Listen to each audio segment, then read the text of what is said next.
Evening, everyone.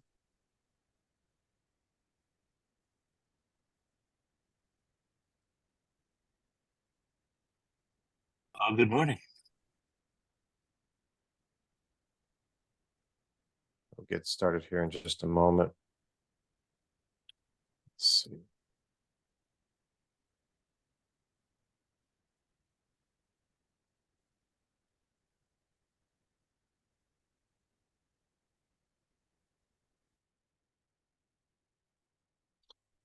Patrick, nice to see you. It is morning. It's 1:30 in the morning. Good morning.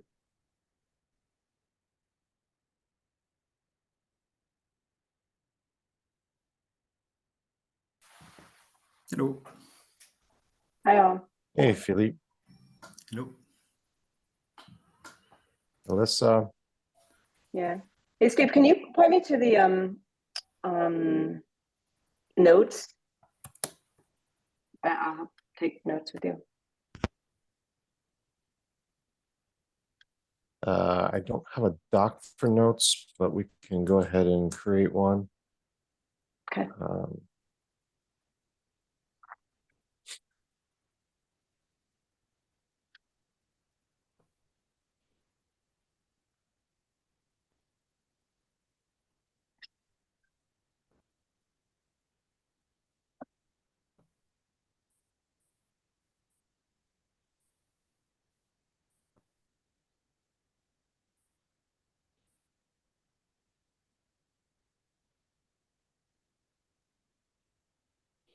Do you want me to do that or? I was trying to find your Google ID and I couldn't find it. My Google ID? Yeah, I was trying to share it with you. Trying to share the Google Doc with you. Oh, I think you can share it to my Bloomberg mailing address.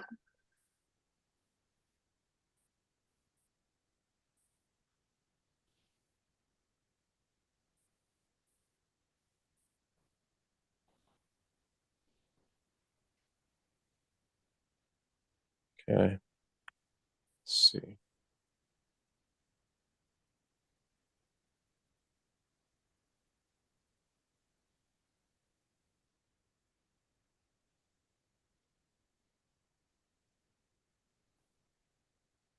All right, I just shared it to your Bloomberg address.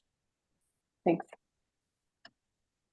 All right, let's go ahead and get started. The agenda for today, first of all, the meeting, actually it's not being recorded yet. The meeting will be recorded today and published on YouTube. We are in the process of kind of working out a few kinks on how we get the recordings from Ecma over to OWASP, and then of course published on YouTube. But just know that the meeting will be recorded. If you feel more comfortable turning off your camera, please do so. My camera is normally on, but I'm having some trouble with my camera today, so my apologies. Permission needed for meeting host. Ask Samina for permission to record to my device. I thought I saw a thing that's saying it was being recorded earlier when I joined. So did I. Yet the record button still comes up, so I don't know if it's actually being recorded or not. It actually does say in the upper left-hand corner that it is being recorded. Yeah, okay. All right. Very good. Well, let's go ahead and get started. We had a few agenda items for today. First of all, let's take roll call. Okay, you're already working on that, Alyssa. Are there any new participants to the group this week?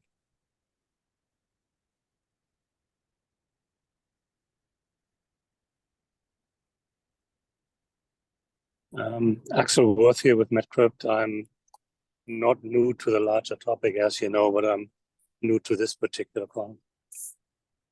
Got it.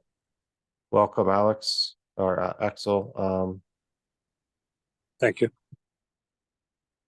Yeah, ping me afterwards too. I'd like to kind of understand where MedCrypt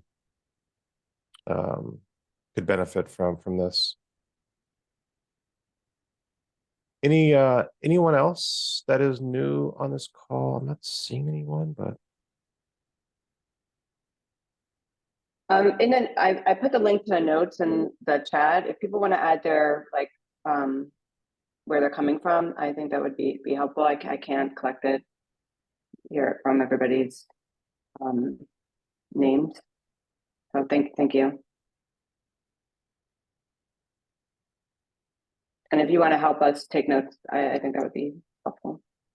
But no need, I'll also be working on it. yeah.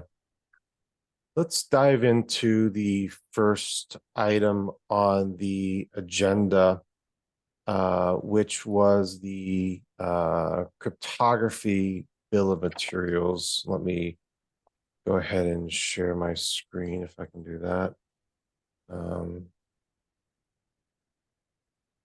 Let's see.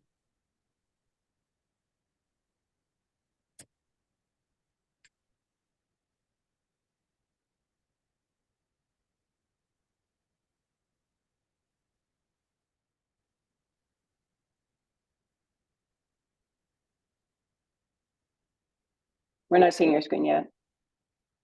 Yeah, I'm going up now. Okay, can everyone see my screen now? Hopefully. Mhm.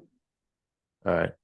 So the one thing that we Yeah. wanted to review today is the promotion request for cryptography. Now, this has been the issue and the pull requests and the recordings from the feature working group are all published as always. This particular promotion has been, I think, around 9-10 months in the making. It was originally started by IBM well over a year ago, who forked CycloneDX to be able to support cryptographic assets in a bill of material. They happened to choose CycloneDX for that purpose. And we've been working with them for the last 9 months to bring that capability back upstream into the CycloneDX 1.6 specification. So that work is now complete. We had consensus in the last feature working group. So with that short introduction, I'd like to ask if there's any objections from IBM, Bloomberg, ServiceNow, OWASP, Lockheed Martin, to the inclusion of cryptography bill of material, this part of the specification, into the 1.6 specification standard.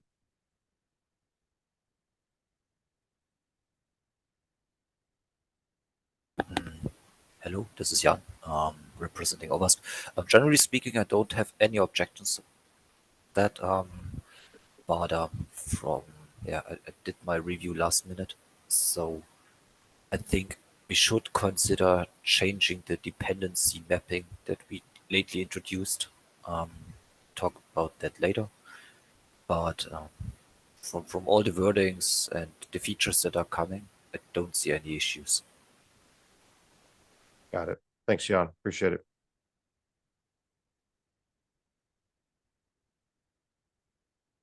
Now, There is, I mean, yeah, good. I mean, I'm not from that position, but no objections from Bloomberg either. IBM?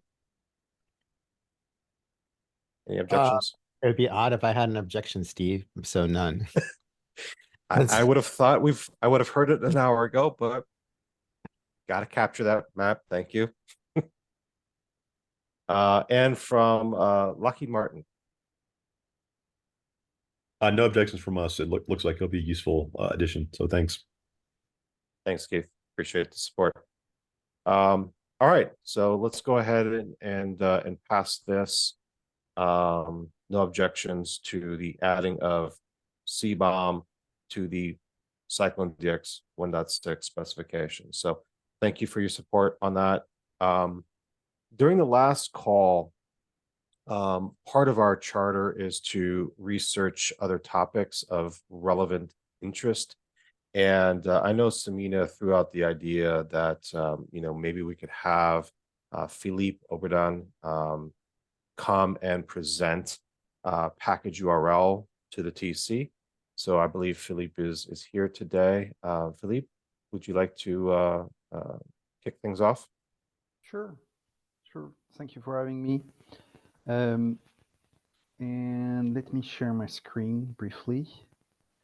Sorry, I don't mean to interrupt. I just wanted to capture it for the meeting notes. What are we presenting on? I'm going to present on package URLs, which is a package identifier that's used in CycloneDX. And the reason why I'm presenting this today is that I'm the creator of this small standard, and I'm going to work in the next months ahead with the community of contributors there to eventually join, hopefully, but I guess eventually join the TC54 to have it standardized under Ecma. So that's to put things in context. Mm-hmm. Helpful. And I'm going to share my screen.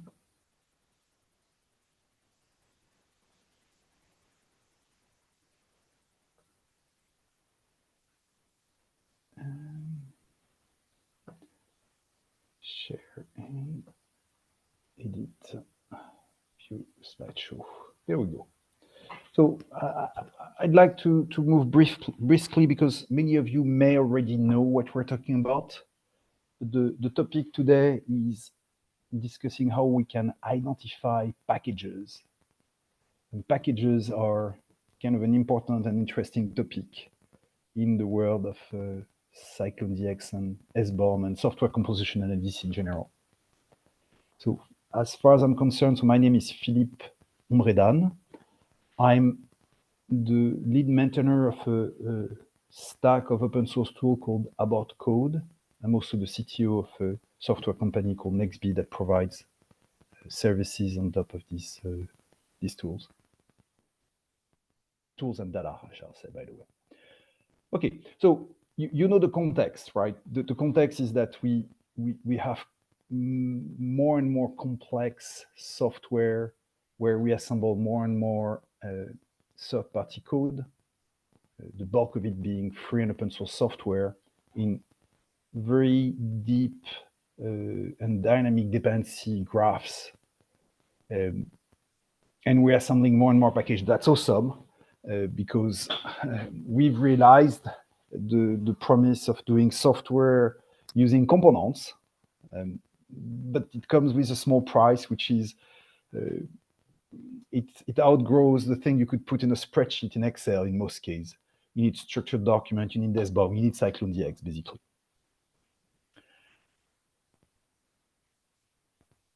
And one of the main drivers are, well, the two main drivers are, can I use a piece of code? So what's the license? And is there known security issues that I should be aware of? There probably will be other things we've discussed briefly about cryptography, but you could think about quality and a lot of other related concerns. But the key drivers there are still license and security, and probably will be for a good amount of time that we can foresee. So what if we could just name a package by looking at it? And that's the whole idea behind package URL or Perl, which is you don't need to have a registry of Perls that exist. Like, for instance, CPEs at the National Warranty Database, where you cannot really guess a CPE. You have to have the list of all the names and vendors that have been cataloged. And if you don't have that, you cannot really figure out what is the CPE. You cannot look at the code and say, oh, this is the CPE, unless there's CPE written somewhere for you. So the difference is really between some kind of built-in property as opposed to a given name. And the thing is, we're trying also to make it both easy for machines to process and fairly obvious for humans to understand. And we want to use this as much as possible across software composition analysis, of course, but both vulnerability and dependency management. So we have a not perfect, but good universal way to identify a package most of the time. And so, of course, new standards, there were a bunch of standards. You have to have the mandatory KCD.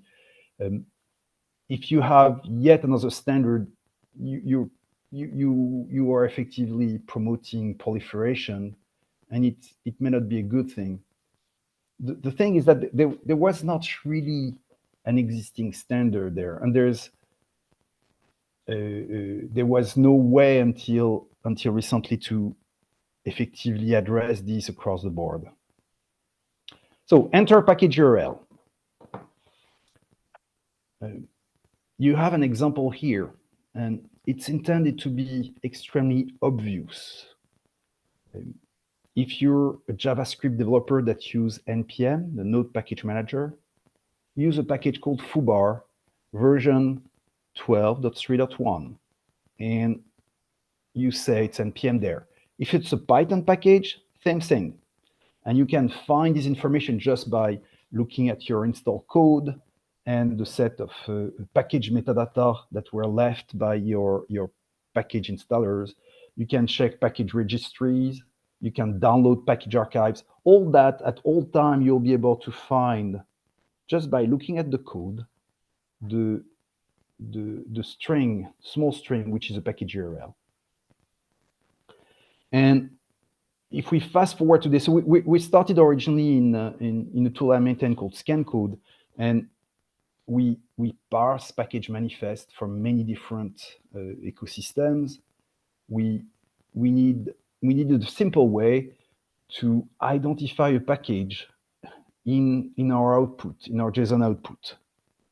And we came with this thing. We needed also in vulnerable code, which is an open source vulnerability database, to reference once a package was discovered in ScanCode is how can I find the corresponding vulnerabilities? And that's where we banged our head on CPs because there was no way you could get something going smoothly from one place to the other. So fast forward today, it's a de facto standard. It's been used in dependency track. It's used in CycloneDX, in many other tools, standard specs, both open source and proprietary. And we have a community of contributors that's been contributing language implementations in many different languages. The parsing of this is extremely simple. So these are not complex libraries. There's probably 2 or 3, maybe 4 different Java implementation. And it's something you can literally develop in a day or a couple of days if need be. So it's not a problem. The point is that the implementation is simple because the concept is simple, and we're trying to keep it as simple as possible. It's also been recommended by the NTIA as a package identifier for SBOM. That's pretty much it on Perls. We could go in history. I'll send you the slides so you can share them with the community here.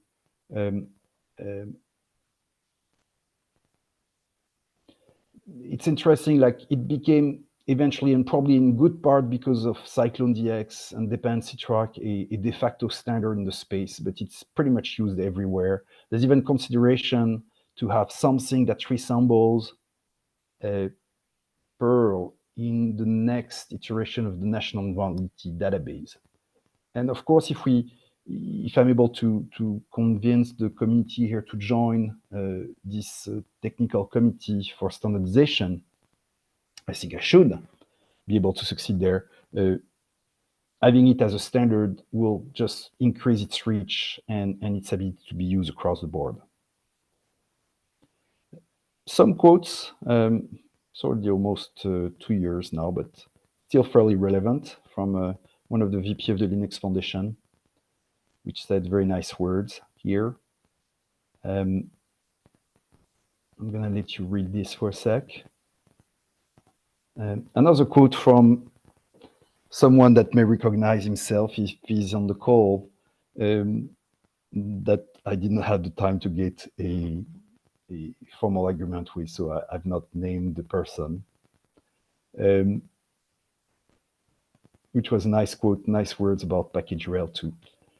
And just in conclusion, so the thing is, it's emerging as a glue across many disciplines of software composition analysis and management through S-bounds. And it's pretty central to CycloneDX. So that explains why we want to join eventually this technical committee. There's a second thing I wanted to show you briefly, which is a secondary spec here called the version range spec, also part of Perl. And it suspiciously looks very much like a Perl.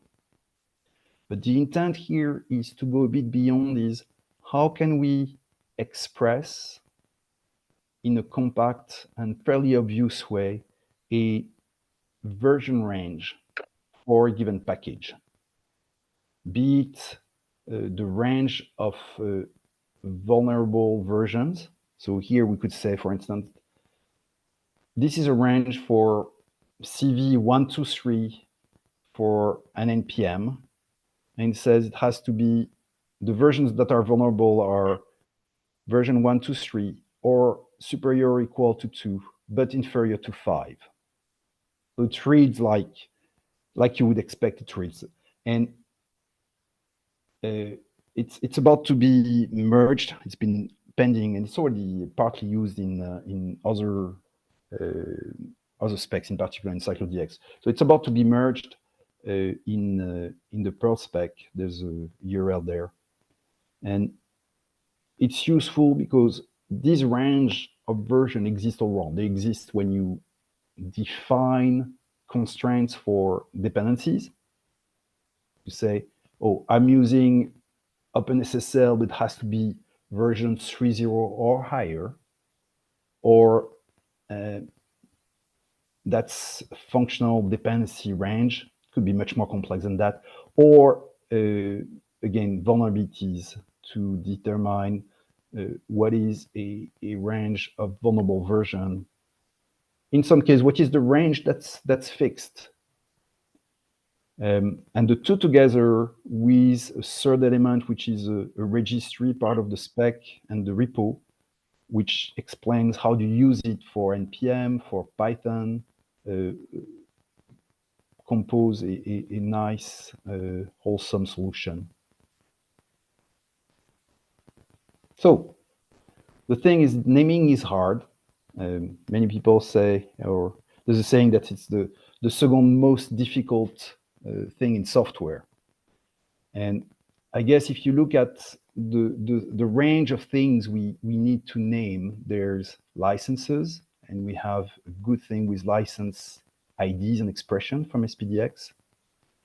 You need to have software package names. There's alternatives or complements, potentially Swede, Software Heritage ID, Omnibor, and still CPs in some case. But at least there's a bunch of standards that work well. There, we have a way to note version ranges. I think we have a good hold of vulnerability identifiers with CVs. And if you put all that together, we end up having going forward a decent way to identify things across the board. So that's it. Questions?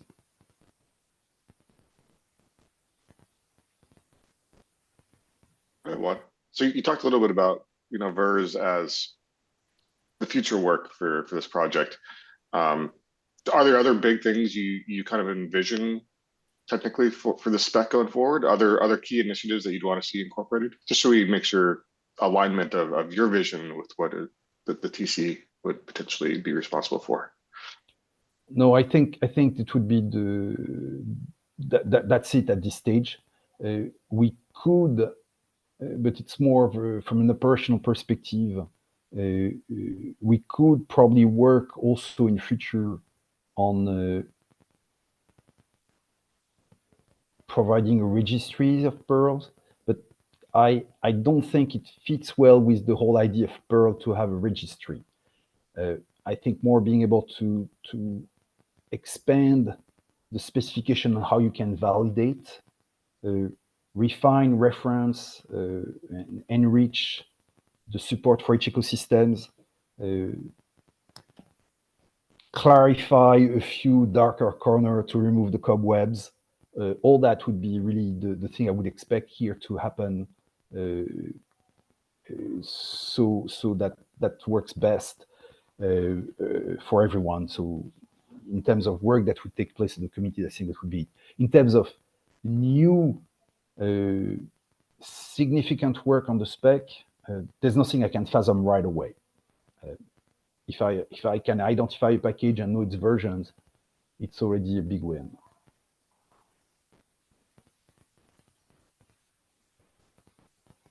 I have a maybe related question. You mentioned maintaining the registry. Did you mean the registry of like the definition of what npm and PyPy mean, which is currently in the GitHub repo? It would be nice to understand better the future of governance and versioning of those definitions. Are you saying that would take place outside of this TC? And if so, like, how do you see that working in the future? So that's a good question. There's a pending issues where there's been discussion there. To me, there's the project and there's the specification. So the project is the spec today plus a bunch of libraries. Again, support for each of the different language and ecosystems as an implementation. My vision would be to have the project move under a foundation, non-profit foundation umbrella. My preference goes to OWASP at this stage, and which would also support the work in the TC to make the spec part of Ecma. And again, pardon my French there if I'm saying bad words about the process. I'm not super familiar with the standardization process in a standard body like Ecma, so I'm probably saying the wrong things. Yeah, having the software be under OWASP rather than Ecma makes a lot of sense. I guess for the standard itself, there are multiple parts. One is like the syntax of the PRL, and another part is sort of the semantics of what the definition is within NPM. I couldn't tell whether you were considering that to be like in the software or in the specification part, or maybe we'll figure this out over time. Yeah, I think one of the things that's been very useful here is that there's been a fairly dynamic community of contribution that help precise, enrich the way we support specific package types. And so I don't know how we can combine these with a specification that needs to be version and stable. So there's a bit more of a dynamic aspect on these types here. For instance, here I'm looking at specifics for how you deal with cocopods or cargo. This is not super fast evolving, but it's been somewhat dynamic.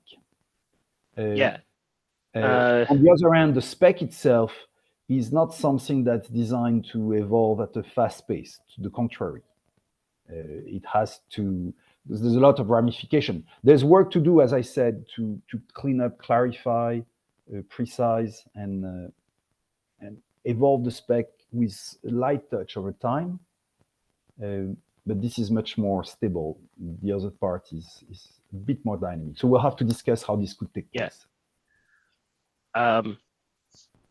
Yeah, I think it's fine to work out later how to do that. And I definitely, the need fundamentally for more technical work to happen over time to incorporate and refine the language community seems important. So we're at time for the overall meeting. So I do want to ask if we have, or maybe Alyssa, you want to ask if we have consensus to adopt DURL is something in the scope of TC54? Me or Steve? Oh, sorry, Steve, right? Yeah. Yeah. Can we get, do we want a confirmation vote? Yeah, I love Pearl too, Patrick. we Or can- do we want the objection? Let's just do a simple, quick call for objection. Does anybody have any concerns about adopting DURL as part of TC54, though understanding that we still have the things to work out about the division between kind of the OWASP hosted, hopefully, project and the specification that will be in TC54? Yeah, and this, for clarification, this is both a vote for Perl, package URL, as well as for VERS, which is that other complementary part of Perl. Yes.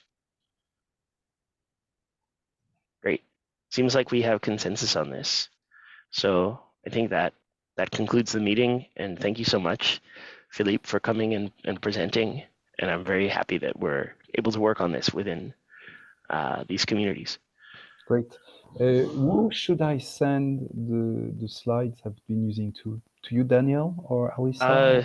So the ideal way would be if you're able to put them up in the meetings repository in like the notes section as a PR on GitHub. I'll submit a PR then. Okay. Appreciate it, Philippe. Thank you, gentlemen and ladies. Have a wonderful day. Thank you too. so much. Bye all. Bye.